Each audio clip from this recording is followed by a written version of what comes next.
Joining me live is the Deputy Prime Minister, Michael McCormack, live from Cairns. Minister, thanks very much for your time today. I know that coal is going to be an important part of the mix going forward for more than just 10 years, and I'll be supporting that initiative as well. We're responsible for 1.8% of global emissions. Now, obviously, this is a global challenge, and we need to address it in a global sense. But the fact is, we also are supportive of small business, of industry, of farms, and of coal mining. The fact is, we don't want to have to turn away workers and stop producing things in this nation. This report, I should be very clear, deals with the global situation. This report does not provide recommendations to Australia. Same controversial former politician Clive Palmer has announced plans to build a new coal-fired power station in the Galilee Basin. Australia is the world's largest exporter of coal. Every year we export more and more coal. We've got coal reserves to last us many, many decades. Why wouldn't we exploit and use that?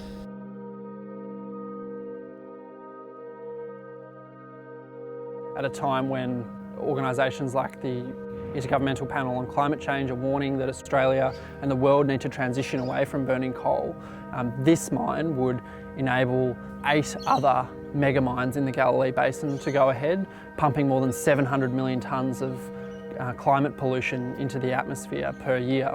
It is crucial that we stop the Adani mine, otherwise we'll see a proliferation of other mines in the Galilee Basin.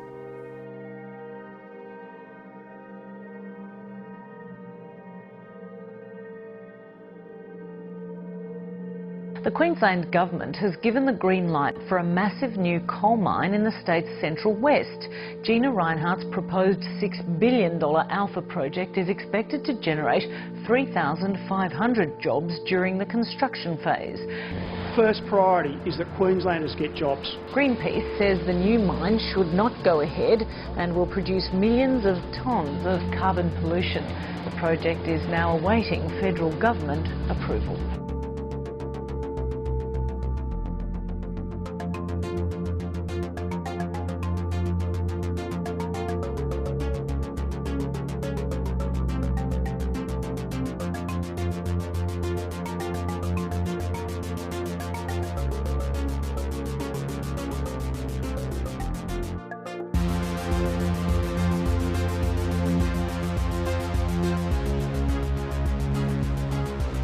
As soon as you get the infrastructure into this really remote area, it opens up the whole basin to thermal coal mining.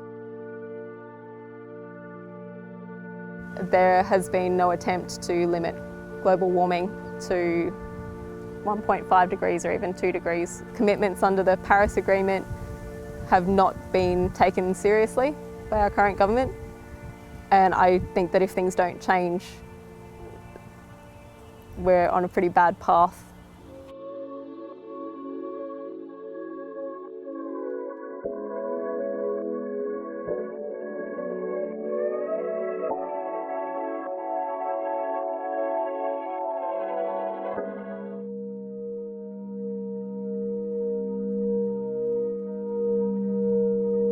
The best scientific predictions that we have are that if the global air temperatures increase by 1.5 degrees, then we will lose about 90% of the corals on the Great Barrier Reef. You know, I guess the Adani coal mine really is a bit of a line in the sand for myself personally, and I think for Australians. The mine really represents our want to move to renewables. I think Australia as a population knows that we should be doing it quicker. And the fact that our government still keeps doing everything they can to support the Adani mine going ahead is almost a kick in the teeth, because you've got, on one hand, the 2 largest single bleaching events on the Great Barrier Reef ever in 2016 and 2017, while at the same time they're pushing for the coal mine. You can't have both. I really love meeting people from all over the world and being able to teach them about this amazing reef. It's so rewarding being able to take someone for a dive for the first time in their life. When they come up, they've got a huge smile on their face and they're just like, oh my goodness, that was the most amazing thing I've ever done in my life. And they do that every day, even after the bleaching. They're still amazed by how beautiful the reef is.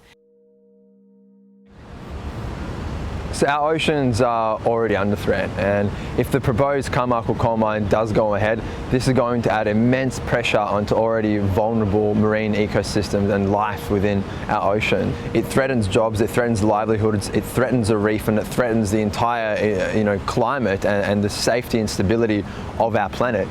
The governments are not acting with the will of the people at all. Adani's closer than they've ever been to getting the green light to go ahead, but they're getting desperate, and they're getting desperate because the environment movement has been so successful at stopping investment in the project. A strong prospect is that they'll self-finance the mine with Adani family money out of India, and if that happens, it's anyone's bet how soon they try to start constructing this mine.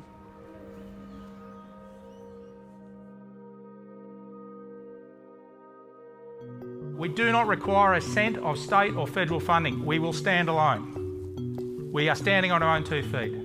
We've secured finance. We are starting the mine. If there's a project that's been subjected to more environmental rigour and process, I'd like to see it. We've thought about this, we've done the science, it stacks up. Our project has met the environmental obligations of this country. Largest private conservation area in Queensland.